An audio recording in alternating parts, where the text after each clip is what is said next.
Buen día mis hermanos, el Señor les bendiga. Hoy tengo el gusto de predicar la palabra. Yo le invito a que oremos los dos. Señor, te damos gracias por este tiempo, porque tú eres fiel, por tu gran amor, por tu palabra, Señor. Invítanos hoy, Señor, a compartir este momento contigo. Te pedimos, Jesús, que tú vengas a nuestra casa, a nuestra vida, entres a nuestro corazón y estés junto a nosotros y a nuestra familia. Te bendecimos, Dios. Amén y amén. El título de la enseñanza de hoy se llama Tienes un Padre. Tienes un Padre. Y cuando hablamos del Padre, hablamos de una parte de la Trinidad. Así que antes de llegar al Padre, me gustaría hablar de Jesús, del Espíritu Santo. ¿Quién es Jesús para ti? Pues en la modernidad pareciera que es como la figura central, ¿no? Como que Jesús es como la canción, ¿no? El centro de todo es Jesús. Y vemos una cruz, Jesús. Entonces es como el centro de fe religioso. Y realmente es que Jesús es la evidencia máxima de nuestra fe, porque es gracias a Él que podemos nosotros prácticamente conocer de Dios.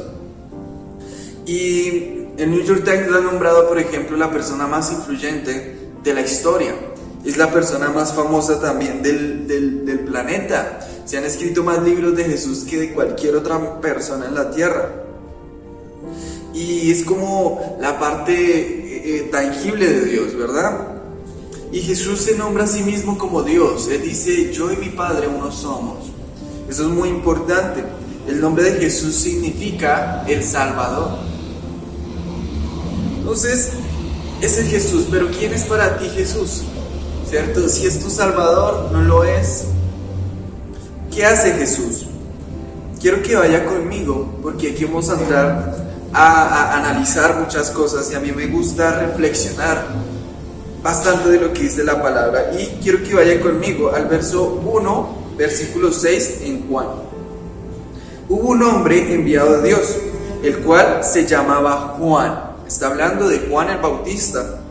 Este vino por testimonio, para que diese testimonio de la luz. Es decir, llega Juan a dar testimonio de algo llamado luz. Ese algo llamado luz no es un algo, es una persona. Juan vino a la tierra para hablar de Jesús. Vamos a seguir leyendo y dice, a fin de que todos creyesen por él. No era él la luz. Ahí aclara la escritura y dice, Juan no era la luz, aunque hablaba muchas cosas como si él fuese luz, pero en realidad él no era la luz, sino para que diese testimonio de aquella luz. Aquella luz verdadera que alumbra a todo hombre venía a este mundo. La palabra de Dios habla de Jesús como la luz que vino a nosotros para alumbrar a todo hombre. ¿Qué quiere decir esto? Él traía consigo una verdad, una realidad mayor. Él quería quitarnos una venda que teníamos en los ojos.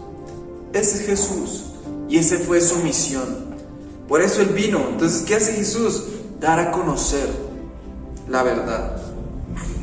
¿Por qué Jesús es tan relevante? Quiero que sigamos leyendo y analizando todo este pasaje. Así que quiero que vaya conmigo a 1 de Juan y vaya al verso 3. Todas las cosas por Él fueron hechas, y sin Él nada de lo que ha sido hecho fue hecho. En el versículo 1 dice, en el principio era el verbo, y el verbo estaba con Dios, y el verbo era Dios. Y en el verso 2 dice, este era en el principio con Dios. Verso 3, todas las cosas por Él. ¿Por quién? Por ese verbo fueron hechas. Y sin Él nada de lo que ha sido hecho fue hecho. Entonces Cristo es la razón por la cual nosotros fuimos creados. Y esto es una verdad muy, muy trascendental en nuestra vida.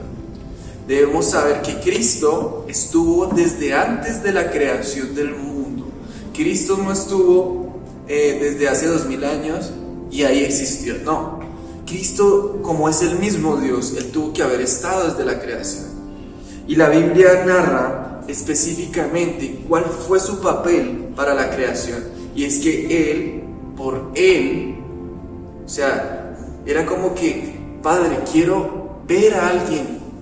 Yo sueño con la humanidad. Ese era el soñar de Jesús. Y el Padre fue como que el que hizo realidad las cosas. Es decir, por Él fueron hechas las cosas. Ese es Jesús desde el principio.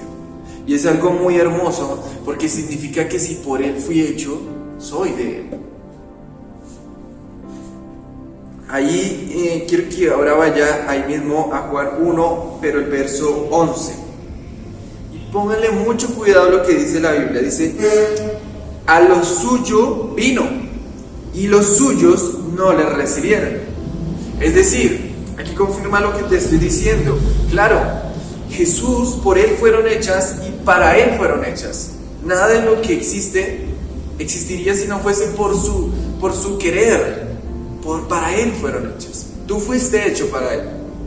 Y en la Escritura dice que lamentablemente Él vino a la tierra, pero los suyos no le recibieron, como que no le conocían, como que ¿y tú quién eres? ¿De dónde saliste? ¿Cierto? Vamos a leer ahora ahí mismo en Juan 1, verso 14. Y aquí vamos a entender un poquito más lo que hablaba el pasaje. Dice, y aquel verbo fue hecho carne y habitó entre nosotros. ¿Qué quiere decir esto?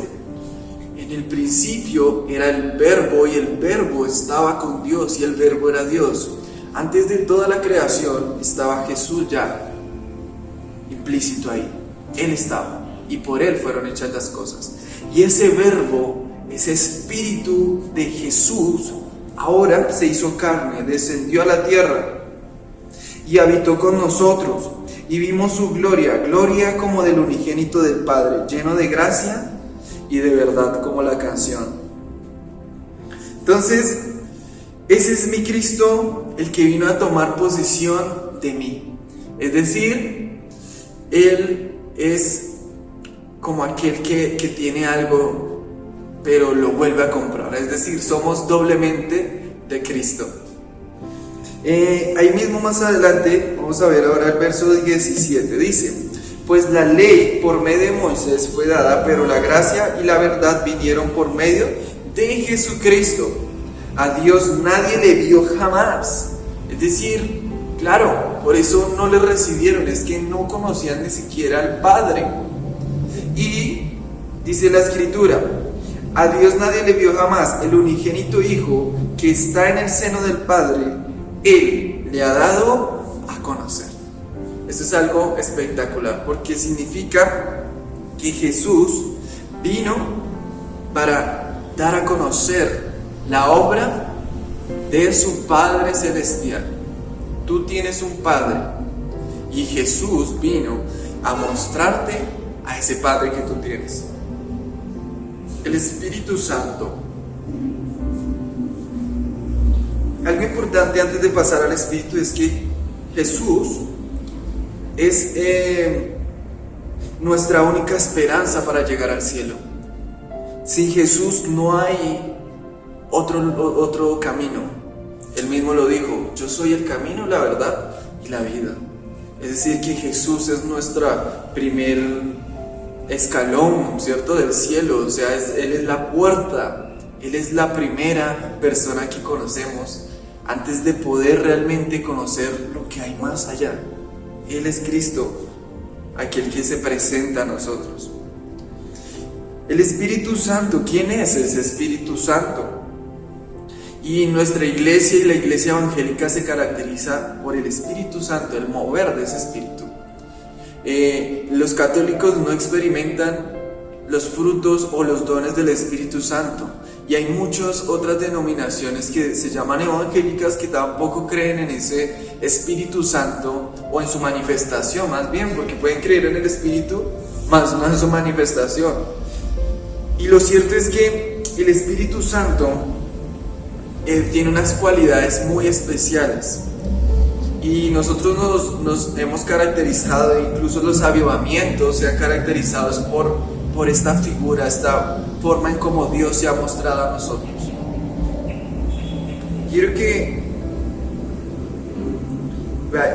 vaya conmigo a Génesis 1:2, pero se lo voy a más bien a decir. La palabra habla que en el principio Dios crea los cielos y la tierra estaba desordenada, y dice el versículo 2 que la tierra estaba desordenada y el Espíritu de Dios se movía sobre la faz. Es decir, que el Espíritu Santo tampoco es una figura que llegó después de Cristo, no. Es una figura que había estado desde siempre con Dios. Y esto también se puede ver cuando visitan a Abraham. Llegan 3 figuras a visitar a Abraham, 3 hombres: Padre, Hijo y Espíritu Santo. Solo Abraham conocía que Dios era 3 personas, y las 3 personas eran Dios. Esa era la verdad que Abraham conocía. Él se postra delante de ellos, les sirve, que es cuando él les promete que Sara va a tener un hijo. Entonces, literalmente no hay avivamiento si no es por el Espíritu Santo. Esto es una cualidad el Espíritu Santo es como el poder de Dios manifestado al mundo. Es lo que nosotros como iglesia, digamos, a través de Él es que se pueden hacer milagros, se pueden hacer sanidades, se pueden hacer liberaciones, porque no es nuestro poder, sino es el Espíritu Santo en nosotros. Entonces, ¿qué hace el Espíritu Santo? Bueno, una de las grandes cualidades que hace Él es que Él nos sella. Otra de las cualidades es que Él nos da unos dones, y otra de las cualidades es que Él da unos frutos. Yo creo en un avivamiento de frutos, en un avivamiento de amor, de gozo, de paz, de paciencia, de benignidad, de bondad, de fe. Yo creo que ese avivamiento debe ser hermoso, y todos nosotros debemos contribuir a ese ejercicio de buscar al Espíritu Santo. Que ese Espíritu se manifieste en nosotros, ese Espíritu de amor, de gozo, de bondad, de fe. Que haya en nosotros los dones, las lenguas, la sanidad, los milagros, el don de ciencia. El Espíritu Santo nos da regalos. A través de Él podemos sentir a Dios, podemos sentir su presencia. Por eso es que es tan importante. Quiero que veamos o piensen por qué otras cosas es tan relevante el Espíritu Santo. Entonces, en Efesios 1:13 dice que nosotros fuimos sellados con el Espíritu. En Efesios 4:30 dice: y no contristéis al Espíritu Santo de Dios, con el cual fuisteis sellados para el día de la redención. Hay un debate muy curioso, y es si la salvación se pierde. Resulta que, claro, la palabra de Dios dice en Romanos 8:13: porque si vivís conforme a la carne, moriréis, mas si por el Espíritu Santo morimos a las obras de la carne, pues viviremos. Y en 1 Corintios 12:3 dice: por tanto os hago saber que nadie que hable por el Espíritu de Dios llama anatema a Jesús. Y nadie puede llamar a Jesús Señor si no es por el Espíritu Santo. Y el debate es como de doble filo. Porque una persona que pueda creer que la salvación se pierde, pues como que está feliz y como que va y se enloquece y dice: pues yo ya soy salvo y yo hago lo que quiera y la salvación no se pierde. Pero en realidad no es así. Muchos dicen que la salvación no se pierde porque si nosotros fuimos sellados con ese Espíritu Santo, significa que es el mismo Espíritu. El sello es solo un simbolismo para referirse a que la presencia del Espíritu Santo habita en nosotros. Y si el Espíritu Santo habita en nosotros, dice la Escritura que sería imposible descarriarse. Es decir, que el Espíritu Santo, si nosotros constantemente lo buscamos y lo hallamos, Él estará con nosotros y no habrá poder de las tinieblas que nos separe del amor de Cristo. No habrá poder.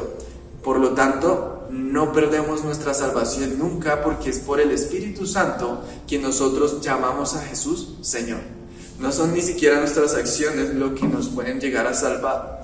Es el reconocer que necesitamos del Espíritu Santo, y ese Espíritu es el que nos permite hablar bien de Cristo y reconocer que Él es el Hijo de Dios.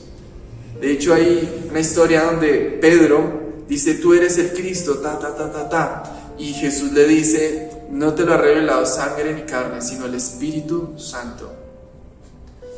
Entonces, llegamos a donde quiero llegar: el Padre. Tú tienes un Padre. Es tan importante la figura del Padre, y quiero que tú te preguntes: ¿quién es el Padre para mí? Actualmente esa imagen de padre se pierde mucho por culpa del feminismo y el ataque hacia nosotros los hombres, que dicen que nosotros somos los gobernantes, que tenemos un patriarcado, que somos malos, que somos machistas, que golpeamos, que abusamos, y muchas cosas feas dicen del hombre, a tal punto que la imagen de un hombre como que ya no es la misma de antes. Antes el hombre se valoraba más, se respetaba más, ¿cierto? Se admiraba más. La esposa admiraba a su esposo. Ahora los esposos admiran a las esposas, aunque no significa que en esa época no admiraran a su esposa. Pero me refiero es que ya las esposas ya no tienen admiración por su esposo. Como que se pierden esos valores tan trascendentales. Y siento que esa figura olvidada se muestra como cuando Pablo llegó a Atenas y vio un poco de estatuillas. Yo creo que Dios, Pablo, ¿cierto? Llega a él y encuentra la estatuilla del Dios desconocido. A veces para nosotros Dios es como esa estatuilla. Nuestro Padre es como un Padre desconocido, como que no lo conocemos bien. Entonces, esa figura de hombre es importante dentro de los conceptos incluso. Por ejemplo, si pensamos en el amor desde un concepto solo femenino puede ser como caricias, romance y ya. Pero desde un concepto masculino puede ser lucha, abnegación, puede ser sacrificio, puede ser provisión. O sea, el concepto como que se equilibra un poquito más. Las dos partes son tan esenciales, porque si no está esta parte es demasiado cruda. Y si solo está la parte feliz, pues esta parte cruda como que nos acaba la relación. Y lo cierto es que nosotros como hombres tenemos la responsabilidad de ser fuertes. Esa es nuestra fortaleza. Y Dios se muestra de esa manera. Dios se muestra como el omnipotente, como el que todo lo puede, como el omnisciente, como el que todo lo sabe, y el omnipresente, que está en todo lugar. Esas son las cualidades de Dios. Y a veces nos acobijamos, es como en la esencia del Espíritu Santo, porque creemos que el Espíritu Santo es como una mujer que nos abraza, nos cuida, nos apapacha, nos alcahuetea, ¿cierto? Y con Jesús, porque Jesús parece como esa imagen de tipo chévere, ay sí, qué cool Jesús, pero en realidad cuando llega la imagen del Padre, esos conceptos desequilibrados se equilibran, porque el Padre tiene unas cualidades muy importantes. Bueno, lo primero que quiero que veamos es que Dios es el creador y diseñador del universo. Esto está en Jeremías 32, 17, donde dice: Señor mi Dios, tú con tu gran fuerza y tu brazo poderoso has hecho los cielos y la tierra.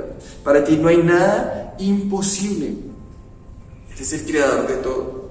El creador fue el que diseñó cómo tú te ibas a relacionar con el mundo, que ibas a tener tus manos, que ibas a tener tus pies, los cielos, la tierra, todo lo hizo Dios. Entonces, quiero ver unas características específicas, porque ya sabemos que Dios es nuestro Padre y que Él se muestra a nosotros como un Padre. Pero ¿qué hace ese Padre para con nosotros? Lo primero es que ese Padre provee de alimento y vestido. Y eso está en Mateo 6:26, donde dice: fíjense las aves de los cielos, que no siembran ni cosechan, y el Padre las alimenta. ¿No hará lo mismo con ustedes? Y hay una historia donde Abraham va a sacrificar a su hijo. El Padre lo detiene y él provee un becerro. Y Abraham dice: Jehová Jireh, es decir, Dios proveyó, Dios proveerá. Como segundo, Dios gobierna el universo. Y Primera de Crónicas 29:12 dice: de ti procede la riqueza y el honor. Tú lo gobiernas todo. En tus manos están la fuerza y el poder. Y eres tú quien engrandece y fortalece a todos. Es decir, Dios es el que gobierna. Él está sobre cualquier presidente, y la palabra dice: Rey de reyes y Señor de señores. Dios hace justicia, Dios es justo. Es decir, Dios no es alcahueta. No pensemos que refugiándonos en el Espíritu Santo vamos a tener consideraciones, porque Dios es justo. Y dice Romanos 2:6: porque Dios pagará a cada uno según lo que merezcan sus obras. Por último, Dios es santo. Y la palabra de Dios dice: sed santos, porque yo soy santo. Y ahora quiero resolver esta última, porque yo sé que esto me quedaría muy corto si lo dejo hasta acá. Dice: ¿por qué es tan relevante tener un Padre? Lo primero que debemos entender es que cuando Jesús hacía un milagro, por ejemplo, cuando Jesús resucita a Lázaro, el primero ora al Padre y le dice: Señor, si es tu voluntad. Cuando Él va a ir a morir al Calvario, Él dice: Señor, pasa de mí esta copa, pero que no se haga mi voluntad, sino la tuya. El Padre entonces tiene una cualidad muy especial, y es que nada se hace sin su voluntad. Nada se hace sin su voluntad. ¿Por qué es relevante el Padre? Porque es a quien Jesús nos vino a mostrar. En Juan 17:25, me gustaría que lo leyeran todo en su casa. Es un pasaje muy precioso porque es la oración de Jesús antes de morir, antes de ser entregado o antes de ser arrestado. Jesús ora al Padre, y una de sus oraciones dice lo siguiente. Juan 17:25 dice: Padre justo, el mundo no te ha conocido, pero yo te he conocido. Y estos han conocido que tú me enviaste, y les he dado a conocer tu nombre, y lo daré a conocer aún, para que el amor con que me has amado esté en ellos y yo en ellos. Es decir, Cristo fue a dar a conocer a su Padre, que nosotros también teníamos un Padre en los cielos. Por eso el Padre es tan relevante, porque aún con la relevancia que tiene Cristo hoy en día, con su fama, con todos los libros que han escrito acerca de Jesús y la persona más influyente, Él mismo dijo: Padre, yo vine a hacer tu voluntad, yo vine a darte a conocer a ti. Por eso el Padre es tan relevante, porque esa fama de Jesús es la misma del Padre. El Padre es relevante porque es a Él a quien queremos ir al encuentro, como la historia del hijo pródigo. Entonces Jesús dijo: yo soy el camino, la verdad y la vida, nadie va al Padre sino por mí. Es decir, que nuestro fin último es llegar allá, a donde está nuestro papá. Y por último, porque todo procede de Él.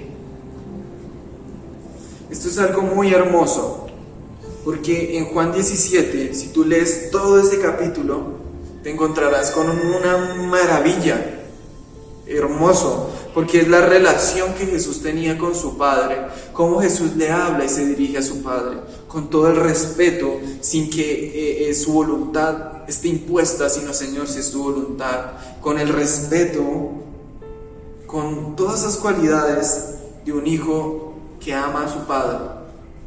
Pero quiero que lea conmigo este versículo 17:7, Juan 17:7, que dice: ahora han conocido que todas las cosas que me has dado proceden de ti.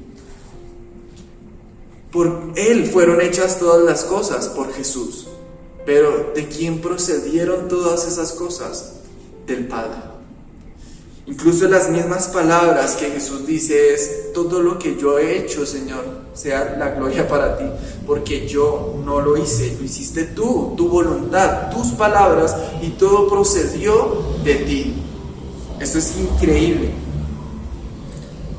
Y vemos cómo el Padre le da la gloria a Cristo, y Cristo le da la gloria al Padre. O sea, es algo maravilloso, porque no es un amor egoísta. Es el amor prototipo que nosotros debemos vivir. En Apocalipsis 14:7 dice un himno que cantábamos hace mucho. Dice: temed a Dios y dadle gloria, porque la hora de su juicio ha llegado. Adorad al que hizo el cielo y la tierra, el mar y las fuentes de las aguas. Es decir, tenemos que ver a Dios, a nuestro Padre, con amor, con ímpetu, pero entender que Él es Dios, que Él está en su trono y que entre nosotros hay un abismo enorme. Su naturaleza es 3 veces santa. Yo soy pecador. Dios está en otro lugar, en su trono, pero Él, con su misericordia y su amor, nos ha entregado a Cristo y al Espíritu Santo para que le conozcamos. Podemos concluir pues que Cristo provee el sentido existencial de nuestra vida. No es quién somos, sino a quién pertenecemos. Pertenecemos a Cristo. Eso lo dijo Rabí Zacarías. El Espíritu Santo provee la identidad y es quien conserva. No es moralidad. El Espíritu Santo no es si es malo o es bueno, no hagas esto. No es como el diablito y el angelito.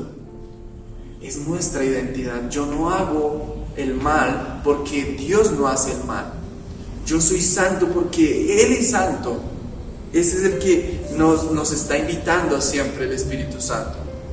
Y el Padre provee la justicia y la bondad a través de la entrega. Sin su voluntad nada se hace. Él provee un lugar santo, el cielo. Que se haga tu voluntad en el cielo como en la tierra. Venga tu reino. Dijo Jesús: en la casa de mi Padre muchas moradas hay. Es decir, que nosotros tenemos que ir al encuentro del Padre porque Él provee morada para nosotros. Pero a su vez es la identidad indomable e inalcanzable, distante e inmensa, intensa y explosiva. Explota y colapsa nuestro planeta, nuestro universo.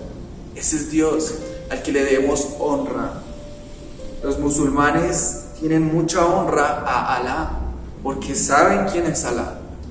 Tengamos honra a Dios, conozcamos a Dios y tengamos honra a Dios. Quiero que ore conmigo, mi hermano. Le doy gracias al Señor porque Él se ha mostrado en nuestra vida como un Padre que nos cuida y nos protege, nos ama. Señor, bendigo, Espíritu Santo, a todas estas personas que nos ven. Hoy reconocemos que tú, Jesús, nos has dado la puerta, el camino para llegar a los brazos de Papá. Te bendecimos, Dios, por ese plan tan maravilloso de amor, de creación, de adopción de nosotros, Señor Jesús. Te damos muchas gracias. Amén y amén.